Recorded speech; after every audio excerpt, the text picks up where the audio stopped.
नमस्कार दोस्तों, मैं सोनल राठी स्वागत करती हूँ आपका जीनियस स्टडी क्लासेस।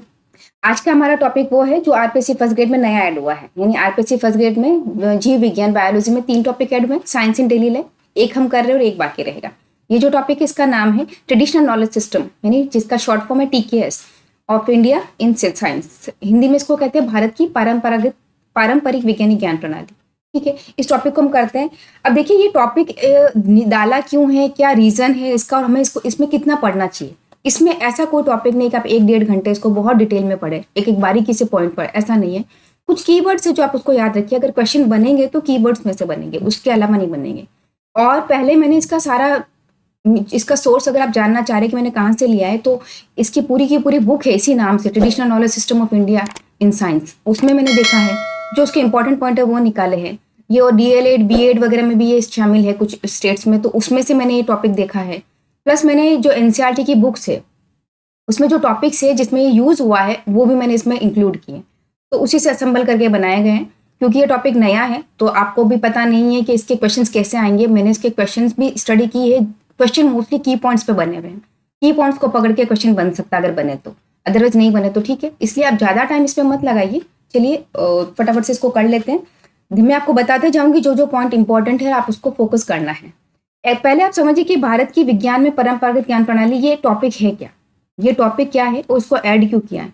इसको बताने के लिए मैं सबसे पहले आपको यहाँ लेके जाती हूँ। देखिए क्या है कि जो राष्ट्रीय शिक्षा नीति NEP, national education policy English में कहते हैं, 2020 में इन्होंने गवर्नमेंट ने ऐड किया भारतीय ज्ञान प्रणाली। भारतीय यानी इंडियन ज्ञान, नॉलेज के से शुरू होता है, नॉलेज एंड सिस्टम। इसको इन्होंने ऐड किया, ऐड करके इसको आधुनिक शिक्षा में एकीकृत किया। क्यों किया इसको एकीकृत? क्योंकि ये चाह रहे थे कि जो प्राचीन ज्ञान है, देखिए हमारे जो ऋषि मुनि थे उन्होंने कई ऐसे नियम पहले ही दे दिए जो आधुनिक वैज्ञानिकों ने दिए। उससे पहले ही हमारे ऋषि मुनियों ने नियम दे दिए थे। जो हमारे वेद है, उपनिषद है, खूब सारी ऐसे चरक संहिता, सुश्रुत संहिता, खूब सारी ऐसी बुक है, खूब सारे आर्यभट्ट है, ब्रह्मगुप्त है, इन लोगों ने बहुत सारे नियम पहले ही दे दिए थे। उसके बाद आधुनिक वैज्ञानिकों ने बताना शुरू किया। इसके रिगार्डिंग एक नाम आया हुआ है जो NCERT की बुक में भी आया हुआ है, महर्षि कणाद का नाम आपने सुना हो तो। महर्षि कणाद ने सबसे पहले बताया था कि हर पूरी दुनिया में एक कोई ना कोई सूक्ष्मतम अविभाज्य कण होता है। कण की वजह से उनका नाम कणाद पड़ा था क्योंकि उन्होंने कण की व्याख्या की थी। तो ये नियम उन्होंने पहले ही दे दिया। डाल्टन उनसे 2-2.5 साल बाद आके बोला था, जबकि नाम किसका फेमस है, डाल्टन का, कणाद का फेमस ही नहीं है। इसीलिए गवर्नमेंट चाहती है कि आप लोग ये समझें कि जो ये आधुनिक विज्ञान चल रही है उसको हमारे पूर्वज पहले ही खोज चुके हैं और हम इसको अपने जीवन में यूज भी लेते हैं। जैसे हम टर्मरिक का, हल्दी का यूज लेते हैं, नीम का यूज लेते हैं। ये सब क्या है, ये पारंपरिक ज्ञान प्रणाली ही है जो पीढ़ी दर पीढ़ी एक से दूसरी जगह आगे बढ़ती जा रही है। ठीक है, चलिए देखते हैं। ये चाह रहे थे कि प्राचीन ज्ञान और समकालिक विज्ञान के बीच की खाई कोई नहीं कम करे। ठीक है, उसको कम करके हमें क्या बताना चाह रहे हैं, जनजातीय ज्ञान, आयुर्वेदिक में बताना चाह रहे, गणित, दर्शन और भाषा, ये विज्ञान शामिल, इन विषयों को इसमें शामिल किया जो कि आधुनिक पाठ्यक्रम में शामिल करने पे जोर देती। कुल मिला के इसका निचोड़ यही है कि ये चाह रहे हैं कि हम अपने ट्रेडिशनल नॉलेज सिस्टम को समझे। हम समझे कि जो आधुनिक विज्ञान आया है उसका बेस हमारा ही इंडिया का ही ट्रेडिशनल नॉलेज सिस्टम है, इंडिया का ही सिस्टम है जिसको ऋषि मुनि बहुत पहले देख चुके हैं। तो हमें वैल्यू होगी ना, अपने देश की वैल्यू होगी, अपने क्या हिंदी में जैसे कहते हैं मूल्यों की वैल्यू होगी, अपने संस्कृति की वैल्यू होगी। वरना नॉर्मली हम क्या करते हैं, हमको अगर कह दे कि खांसी हुई है आप हल्दी को दूध में मिला के पियो, हम ध्यान ही नहीं देंगे। क्यों नहीं देंगे? क्योंकि हमको पता ही नहीं कि उसका महत्व क्या है, हमको पता ही नहीं कि इतनी पावरफुल एंटीबायोटिक है। आप लीजिए मेडिकल साइंस से, आप जो एलोपैथी दवाई लीजिए, बट वो भी उतनी ही पावरफुल होती है। गरम गरम दूध में डाल के पीना वो उतनी ही असर करती है, थोड़ी धीमे करेगी बट उसका साइड इफेक्ट कुछ नहीं होता है। तो ये सिस्टम बताने के लिए टॉपिक ऐड किया है। ये अब आप समझ चुके कि ऐड क्यों किया इस टॉपिक को फर्स्ट हमारे कोर्स में, RPSC में, क्योंकि आप टीचर बनने वाले तो आपको भी पता होना चाहिए सब चीजें। ठीक है, अब हम समझते हैं क्या चीज है, क्या चीज ये जो पारंपरिक ज्ञान प्रणाली है वो है क्या। वो भारतीय समाज द्वारा सदियों से अवलोकन, देखो अब उस वक्त कोई ये तो था नहीं कि बहुत सारे मशीनरी थी और उन्होंने उससे ढूंढा हो। हमारे जो ऋषि मुनियों ने ढूंढा कैसे इस चीज को, ऑब्जर्वेशन, अवलोकन किया, उसको अनुभव, उस चीजों को अनुभव किया, कुछ प्रयोग किए और उससे विकसित किए इस ज्ञान प्रणाली को। ठीक है, उन्होंने महर्षि कणाद ने जैसे सूक्ष्मतम कण बताया तो पहले उन्होंने कुछ अवलोकन किया, उसको अनुभव किया, उस पर कुछ उन्होंने प्रयोग भी किए होंगे अपने हिसाब से, फिर उन्होंने बताया कि सूक्ष्मतम अविभाज्य कण है। तो उसी तरह से ये हमारी ज्ञान प्रणाली विकसित की गई थी। अब ये क्या, ये हमारी ज्ञान प्रणाली है आजकल, वो पुस्तकों से अधिक व्यवहारिक जीवन पर आधारित होती है और पीढ़ी दर पीढ़ी मौखिक या लिखित रूप से स्थानांतरित होती है। लिखित रूप में हमें बहुत सारे वेद उपनिषद है, पर मैं आगे बताऊंगी आपको, उसमें मिलता है। और मौखिक रूप से जो डेली हम आजकल होता है कि तुलसी का पौधा लगाओ वगैरह वगैरह, ये सब हम बताते हैं एक पीढ़ी से दूसरी पीढ़ी में। हमारे पेरेंट्स को उनके पेरेंट्स ने बताया, उन्होंने हमें बताया, हम अपने बच्चों को बताएंगे, वो अपने बच्चों को बताएंगे, तो ऐसे पीढ़ी दर पीढ़ी स्थानांतरित होते रहते हैं। ठीक है, अब चलते इसकी विशेषताएं क्या क्या। जैसे ऊपर वन लाइन लिखी हुई थी वही उसकी विशेषता एक तरह से कि अवलोकन पर आधारित है। ठीक है, पर्यावरण के अनुकूल है। बिना ये ही सबसे खास बात अगर मैं कहूँ आपको कि अपने जो प्राचीन ऋषि मुनियों ने की खास बात यही है कि उन्होंने भी विज्ञान की खोज बहुत की है, बट पर्यावरण के हानि पहुंचाए बिना की थी उन्होंने एक भी कोई भी ऐसा, उन्होंने बोला प्रकृति को नुकसान तो पहुंचाना ही नहीं, इवन उसके साथ मित्रता करके हमको आगे बढ़ना है। और सतत विकास पर आधारित है। सतत विकास मतलब हमें ऐसी चीजों का यूज करना है जो कभी खत्म नहीं हो। जैसे हवा है, खत्म नहीं होने वाला है। पानी है, खूब सारा है पानी, 1% पीने योग्य, पर बाकी जो पानी, समुद्री पानी, उसका यूज करके आप कुछ बना, वो है। सबसे बड़ा सोलर पैनल आज जो चल रहा है आजकल, वो क्या है, वो वही चीज है कि सौर ऊर्जा का उपयोग कर रहे हैं। वो सब क्या है, वो सतत विकास है, यानी सस्टेनेबल डेवलपमेंट, जिसको इंग्लिश में कहते हैं सस्टेनेबल, टिकाऊ चीज है। सस्टेनेबल डेवलपमेंट है, सतत विकास है, संसाधनों का संतुलित उपयोग है। ऐसा नहीं कि आप पेड़ काटते जाओ काटते जाओ काटते जाओ, उससे कोई आप उससे कुछ बनाते जाओ, उसको उगाओ ही नहीं, यानी उस लिमिट में काटो, उसका ऑल्टरनेटिव ढूंढो। यही सब हमारी जो ट्रेडिशनल नॉलेज सिस्टम ये हमें बताता है। उन्होंने जो भी चीजें की बिना एनवायरनमेंट को हानि पहुंचाए और ऐसी चीजों का यूज किया जो टिकाऊ है, यानी जो कभी खत्म नहीं होने वाली है। ठीक है, नेक्स्ट ये बताती है मैंने आपको, एक सामुदायिक ज्ञान, यानी ये पूरे समाज द्वारा संरक्षित होता है। आपने सुना होगा विश्नोई समाज द्वारा एक चिपको आंदोलन हुआ था अमृता देवी के थ्रू, जिन्होंने पेड़ बचाने के लिए वो पेड़ पे खड़े हो गए, बोले पेड़ को काटना तो पहले हमको काटो। तो क्या था, एक समुदाय द्वारा संरक्षित था। अभी भी ये हुआ है ना, तो ये पहले के जमाने में भी ऐसा ही था। ये जो ज्ञान होता था वो एक समुदाय पूरा मिलके उसको अपनाता था और उसके रूल्स रेगुलेशंस को पालना करता था। ठीक है ना, प्राकृतिक संसाधनों पर निर्भर है। ठीक, डेफिनेटली जड़ी बूटी, जल, मिट्टी आदि का उपयोग होता है, पीढ़ी दर पीढ़ी स्थानांतरित होता है। मैं चाहती हूँ आप एक बार इसके इंग्लिश वाले पॉइंट्स भी देखें। कभी कभी क्या होता है, हिंदी में कुछ इतने भारी भरकम वर्ड आते हैं कि हम समझ ही नहीं पाते इसका आंसर क्या होगा। उस वक्त आप इंग्लिश के वर्ड देखना, आपको आराम से समझ में आएगा। ट्रस्ट मी, आपको लग रहा होगा कि हम हिंदी मीडियम से हैं तो हमको इंग्लिश समझ में नहीं आती, ये थॉट आपको है। आप अगर देखेंगे तो आपको ज्यादा कुछ वर्ड्स ऐसे हैं जो इंग्लिश में ज्यादा समझ आते हैं। एक एग्जाम्पल देती हूँ, 2024 में जो एग्जाम्स हुए उसमें एक क्वेश्चन मुझे याद है दिया हुआ था कि एक उत्ता पथक है, उसको एक रस्सी के द्वारा खींचा गया, उसमें तनाव उत्पन्न हुआ, तो वो तनाव किसके बराबर था, कुछ ऐसा क्वेश्चन था। अब उसको आपने हिंदी में पढ़ोगे ना, मुझे नहीं लगता कि हिंदी के स्टूडेंट्स को भी कोई पता चलेगा कि ये चीज क्या बता रहा है, क्या क्या चीज के बारे में बोल रहे हैं। आप उसको छोड़ाओगे। सिर्फ एक बार अगर आप उसको इंग्लिश में देख लोगे ना, तो आपको समझ में आता है कि वो उत्तापथ जो है ना, वो लिफ्ट है। उन्होंने बोला कि लिफ्ट को एक रस्सी के द्वारा खींचा और उसमें तनाव उत्पन्न हुआ। तो सिर्फ उस वर्ड को, मैं ये नहीं कह रही हूँ वो पूरा क्वेश्चन इंग्लिश में देखो, कुछ वर्ड ऐसे जो आपको समझ में नहीं आए उसको इंग्लिश में भी एक बार देखो, एटलीस्ट साइंस में तो आपको समझ में आ जाएगा कि एक्चुअली क्वेश्चन कह क्या रहा है। तो लास्ट 24 में भी यही हुआ। बहुत सारे बच्चों ने क्वेश्चन छोड़ दिया, क्योंकि न्यूटन के थर्ड लॉ पे डिपेंड था ये। मैं ये क्वेश्चन कराऊंगी तब ये क्वेश्चन उसमें लाऊंगी। अभी मैं इसलिए बता रही हूँ कि एक बार इंग्लिश के पॉइंट पे देख लेते हैं कि देखो ये ऑब्जर्वेशन पे बेस्ड है, यानी अवलोकन पे, एनवायरमेंट फ्रेंडली है। सस्टेनेबल का अर्थ है टिकाऊ, है ना, जैसे मैंने आपको जो बोला हिंदी में इसको कहते हैं कि टिकाऊ चीजों यूज करते थे वो लोग, या इसको कह सकते हैं सतत विकास, जो चलती जाएगी, खत्म ना हो कभी भी। कम्युनिटी बेस्ड होता है, सब मिलके समुदाय, ये वाला तो हिंदी में भी समझ में आ रहा है, और जनरेशन टू जनरेशन ये भी हिंदी में समझ में आ रहा है। जो ऑब्जर्वेशन और एनवायरमेंट फ्रेंडली है, शायद इनके लिए कुछ अलग वर्ड आया, तो एक बार इंग्लिश में देखना। हिंदी में समझ में आता तो वेल एंड गुड, कोई दिक्कत ही नहीं आया तो एक बार आप इनको देखिएगा। नेक्स्ट चलते हैं अपन। अब हमारे पारंपरिक ज्ञान के स्रोत क्या क्या है, यानी ये ज्ञान हमें मिलता कहाँ से। लिखित मौखिक रूप में तो सिंपल ज्ञान तो हमारे पेरेंट्स हमको दे देते हैं, वो तो मिलता ही है, पर लिखित रूप में कहाँ मिलता है देखिए।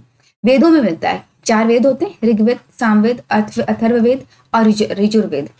एक एग्जाम था जिसमें क्वेश्चन इन वेदों पे ही आया है ना, कि इसमें से किस में नहीं मिलता है। पता है, 4 वेद दिए थे बट उसकी स्पेलिंग रॉन्ग दी थी। अथर्ववेद की जरा अर्थवेद दिया था, कुछ ऐसा था। हालांकि मुझे नहीं लगता साइंस में ऐसा क्वेश्चन बनेगा, बट ऐसा कहीं दूसरे सब्जेक्ट का क्वेश्चन है। मैंने जब क्वेश्चंस देखे तो मैंने देखे थे उनमें, उसमें ये बना था। खैर, वेदों में मिलता है, उपनिषद में मिलता है, प्राचीन धार्मिक वैज्ञानिक ग्रंथों में मिलता है, और गुरुकुल परंपरा तो हमको पता ही है, वो हमको आधे से ज्यादा ज्ञान तो वहीं मिल जाता था। जो पारंपरिक भारतीय विज्ञान है उसके प्रमुख योगदानकर्ता कौन कौन है, इसमें इंपॉर्टेंट चीजें है कि आर्यभट्ट, ये नाम आप याद रखिएगा, ये किसकी खोज की, क्या खोज की, आए ना आए, बट ये जरूर आएगा कि आर्यभट्ट ने जीरो की खोज की, ये आता है, ये इंपॉर्टेंट है। पृथ्वी अपने अक्ष पर घूमती है, आर्यभट्ट ने पहले ही दे दिया था। सूर्य एवं चंद्र ग्रहण की व्याख्या की, वैज्ञानिक व्याख्या, और पाई का मान निकाला। ठीक है, ये चारों आर्यभट्ट ने दिए हैं। ये ध्यान में रखिएगा आप, मैं ये नहीं कहती आपको उसको रटे ही रटे, पर आप ध्यान में रखिएगा कि आर्यभट्ट ने बहुत पहले ही गणित का ये ध्यान रखिएगा कि किसके रिगार्डिंग, गणित और खगोल विज्ञान के रिगार्डिंग इसने कुछ नियम दे दिए थे। ठीक है, नेक्स्ट फिर है विज्ञान में। एक मिनट, इससे पहले हमारा कुछ छूटा है शायद, इसके नीचे भी है। हाँ देखो, एक तो आर्यभट्ट ने दिया, एक ब्रह्मगुप्त ने भी दिया। ब्रह्मगुप्त ने क्या दिया, शून्य के नियम दिए। जैसे आर्यभट्ट ने शून्य की खोज की तो इन्होंने शून्य के नियम दिए और ऋणात्मक संख्याओं के नियम भी बताए। तो मैथ का जितना डेवलपमेंट इंडिया में हुआ है उतना कहीं नहीं हुआ है। अब ये सबको पता ही नहीं है। धीरे धीरे जैसे ये ऐड करेंगे तो बच्चों को पता चलेगा कि बाहर जो ये आधुनिक वैज्ञानिकों से पहले ही हमारे भारत में ये खोजे जा चुके थे, जिससे उनका भारत के प्रति, संस्कृति के प्रति लगाव पैदा होगा। ठीक है, तो शून्य के नियम दे दिए, ऋणात्मक संख्याओं के नियम बता दिए। अब नेक्स्ट चलते हैं विज्ञान। तो विज्ञान में सबसे पहला नाम महर्षि कणाद का आया है, जिन्होंने रसायन विज्ञान और परमाणु सिद्धांत दिया। देखो, इन्होंने जो प्रारंभिक परमाणु सिद्धांत दिया वो डाल्टन से 2600 साल पहले ही दे दिया। पर आज की तारीख में जितने भी एग्जाम्स में क्वेश्चन बनते हैं ना कि परमाणु सिद्धांत किसने दिया, महर्षि कणाद का तो नाम दूर दूर तक नहीं होता है, नाम होता है डाल्टन का। इसके पीछे रीजन भी है थोड़ा सा कि महर्षि कणाद ने ये बताया था कि जो पदार्थ है वो सूक्ष्म कणों से मिलकर बना। याद रखिए, महर्षि कणाद इंपॉर्टेंट है बिकॉज ये आपके एनसीईआरटी की बुक में लिखा हुआ है। एज इट इज, परमाणु और अणु जो टॉपिक मैंने पढ़ाया है ना, उसमें ये नाम और उसके लिए बताया हुआ है कि इन्होंने कण की व्याख्या की है। तो ये इंपॉर्टेंट है, हो सकता है क्वेश्चन उस तरह से ये उठ जाए क्योंकि ये एनसीईआरटी की बुक में भी है। तो इसमें इन्होंने जो सिद्धांत दिया उसमें उन्होंने बताया कि पदार्थ सूक्ष्म कणों से मिलकर बना हुआ है, और इन्होंने बताया कि परमाणु सूचना की भविष्यवाणी की, एक तरह से पूरी थ्योरी नहीं दी उन्होंने, बट उन्होंने बताया कि सूक्ष्म कणों से मिलकर बना हुआ है। और इस कण के बारे में, इसी कण के कारण इनका नाम महर्षि कणाद नाम भी पड़ा था इनका। ठीक है, इन्होंने डाल्टन से 2600 साल पहले दिया, बट जब और डाल्टन से भी पहले मैंने आपको बताया तो कुछ दो वैज्ञानिक के नाम उन्होंने भी दिया था, फिर भी वो फेमस नहीं हुए। डाल्टन इसलिए फेमस हुआ क्योंकि उसने डिटेल में पूरी व्याख्या की थी, एक कण की, परमाणु की, अणु की, इसने पूरी डिटेल में व्याख्या की, उसको नाम दिए, उनके रीजंस बताए, और काफी जो प्रॉब्लम्स थे जैसे द्रव्यमान संरक्षण के नियम उनको भी सॉर्ट आउट किया था उसने, इसलिए डाल्टन का नियम आता है, बट महर्षि कणाद ने सबसे पहले बताया था। ठीक है, नेक्स्ट है वराहमिहिर। इन्होंने तो इतनी खोजें कि आप पूछिए मत। देखिए, हाइड्रोलॉजी यानी जल विज्ञान, भूविज्ञान, पारिस्थितिकी, ज्योतिष विज्ञान, खगोल विज्ञान, सब में इन्होंने बहुत सारी खोज की, इसमें महत्वपूर्ण योगदान है। और व्रत संहिता की संरचना की, देखो व्रत संहिता में पता आपको कि भूकंप कैसे पता चल रहा है भूकंप आने वाला, उसके लिए भी व्रत संहिता में बहुत डिटेल में बताया हुआ है। ठीक है, प्रेडिक्शन जिसको अपन कहते हैं, प्रेडिक्शन करने के तरीके देखो, और वर्षा, जल स्रोत, प्राकृतिक संकेतों का विवरण मिलता है व्रत संहिता में। नाम याद रखिएगा, एक व्रत संहिता है, वराहमिहिर ने दी, और इतने सारे ये इसमें इन्होंने योगदान दिया है। रटने की जरूरत नहीं है, एक बार पढ़िए, बहुत है उतना। ठीक है, नेक्स्ट है, हाँ, इन्होंने जो प्राकृतिक घटनाओं की भविष्यवाणी, जैसे मैंने कहा ना, भूकंप का प्रेडिक्शन करने का भी इसमें बता दिया। फिर है नागार्जुन। देखो, नागार्जुन ने रसायन विज्ञान, धातुकर्म के क्षेत्र में महत्वपूर्ण योगदान दिया, और इसी के बाद दिल्ली का एक लौह स्तंभ बना। मैंने पहले बताया था महर्षि कणाद, लेकिन मेरा मानना है कि दिल्ली का लौह स्तंभ इतना फेमस है आप सोच भी नहीं सकते। क्यों फेमस है? देखिए, आपने पढ़ा होगा कि लोहा में जंग लगता है, आपको मैंने बताया था जंग लगता है लोहे में, तो जिंक की गैल्वेनीकरण किया जाता है, जिंक की परत चढ़ाई जाती है। अब ये जो लौह स्तंभ बना था हमारी ट्रेडिशनल नॉलेज सिस्टम के बेस पे ही बनाया गया, ये दिल्ली में है, और ये आज तक उसमें जंग नहीं लगी। यानी ये धातुकर्म विज्ञान है ना, ये धातुकर्म जिसको ये मेट्रोलॉजी कहते हैं, ये धातुकर्म विज्ञान के अकॉर्डिंग बना है। इतने हाई क्वालिटी का लोह यूज हुआ है, उसमें कुछ मिलाया है, धातुकर्म मतलब कुछ मिलाया भी उसमें, और उससे इन्होंने ये जो लोह स्तंभ बनाया, ये इसमें आज तक जंग नहीं लगा, नहीं जंग रोधी है। अब इसमें कोई गैल्वेनीकरण थोड़ा ना हुआ, फिर भी जंग रोधी है, बहुत बड़ी बात है। कितना पुराना है पता आपको? ये शायद 1600 साल पुराना, 1600 साल पुराना ये भी। तो बहुत इंपॉर्टेंट चीजें है अपने यहाँ पे इंडिया में बना, ये इस पे खूब सारी रिसर्च चलती है, खूब सारे वैज्ञानिक देखते हैं क्या हुआ कैसा, खूब सीखने को भी मिलता है हम लोगों को। नेक्स्ट, अब आते हैं मेडिसिन में, आयुर्वेद और शल्य चिकित्सा में। चरक ऋषि हुए एक तो, है ना, उन्होंने चरक संहिता दी, नाम सुना होगा, बहुत फेमस है। नहीं सुना है इसीलिए शायद हर किसी ने डाला है कि आप ये सुने, आपको पता चले कि बहुत फेमस चीजें हैं। चरक ऋषि थे, इन्होंने चरक संहिता की रचना की। इसमें इन्होंने क्या किया, रोगों के निदान, उपचार का वर्णन दिया, है ना। इन्होंने यहाँ पर इन्होंने बताया था कि वात, पित्त और कफ जो आयुर्वेद का मेन बेस है आयुर्वेद का, इन्होंने ये बताया था, त्रिदोष सिद्धांत बताया था इन्होंने, है ना। चरक संहिता में। तो रोगों को ढूंढना, कैसे उसको ठीक करना, कैसे उसका पता लगाना, डायग्नोस करना, उसका ट्रीटमेंट करना, ये सब चरक संहिता में सबसे पहले मिला था, जिसमें वात, पित्त और कफ बताया। ठीक है, नेक्स्ट उसके बाद किसमें बताया? सुश्रुत संहिता में। इंपॉर्टेंट, दोनों ही बहुत इंपॉर्टेंट है। ऐसा नहीं कि मैंने रैंडम उठाए, बहुत फेमस चीजें इसलिए मैंने उठाए। सुश्रुत संहिता और चरक संहिता बहुत फेमस है अपने।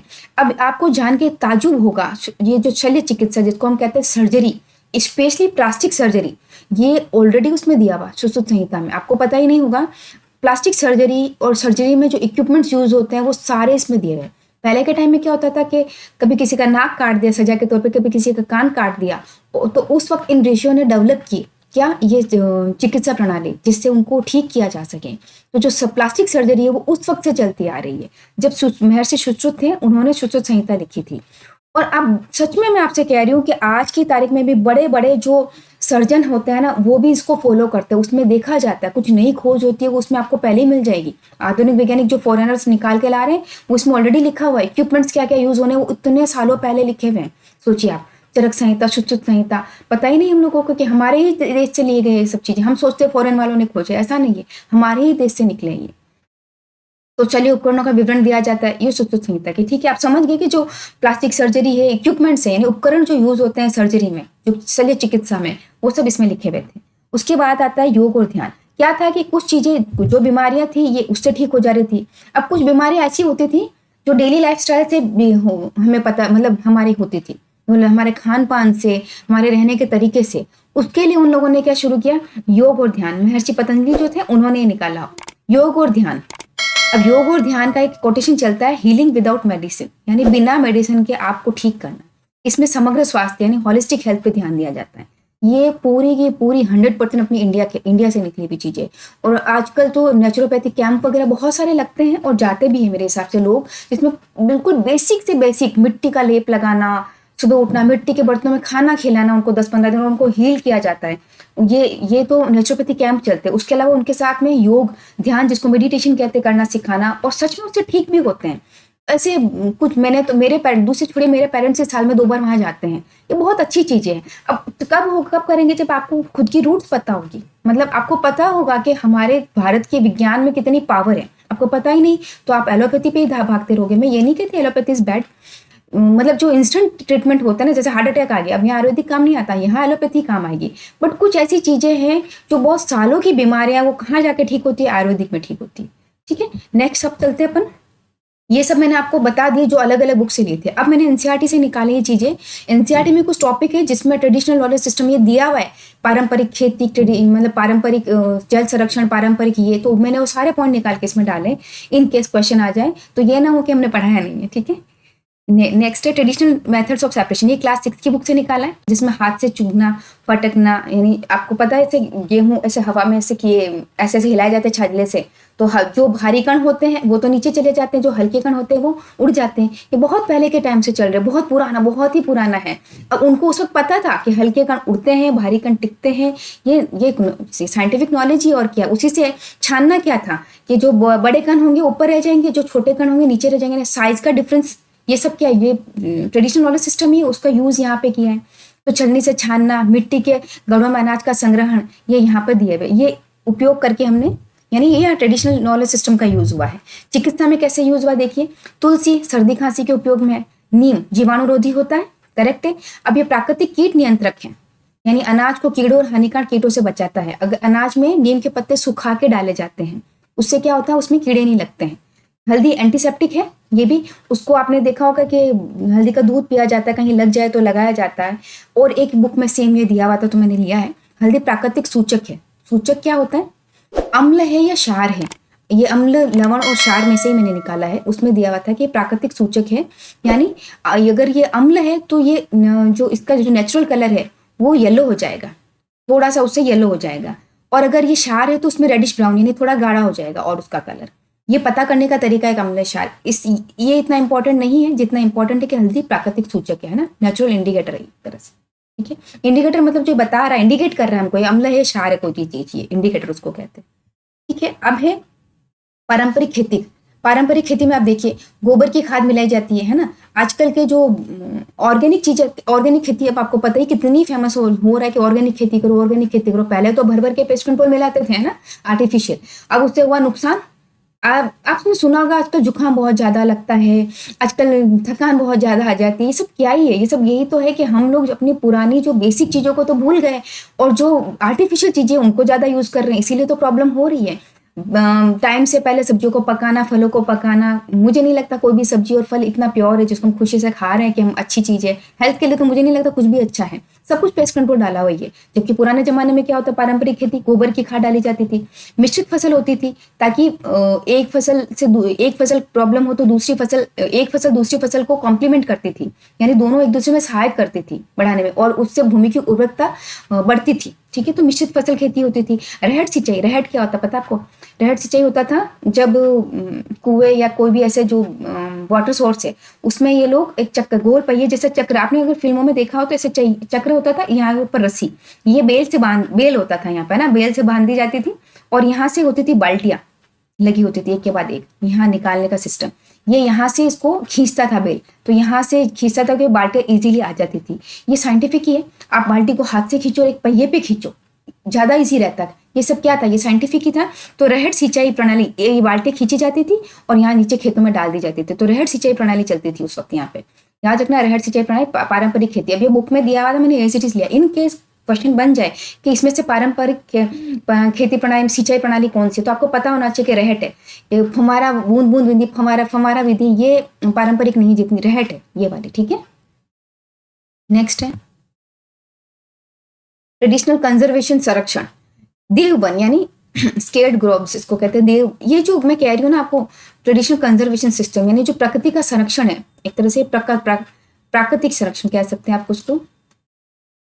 इसमें हम क्या करते थे, हम वनों को देवता मानते थे। जैसे नीम को माना जाता है, बबुल को, नीम को, पीपल को, बड़ को पूजा जाता है। क्यों पूजा जाता है? हम उसको देवता मान, पीपल को, बड़ को हम देवता मानते हैं। आज भी पूजा की जाती है, कई जगह पे पूजा की जाती है। इवन मैं भी करती हूँ, मुझे पता है। कुछ कुछ ऐसे ओकेजन से, त्योहार है जिसपे इनकी पूजा की जाती है। क्यों करते हैं? क्योंकि हम उसको देव स्थान दिया, हम उनको भगवान मानते एक तरह से।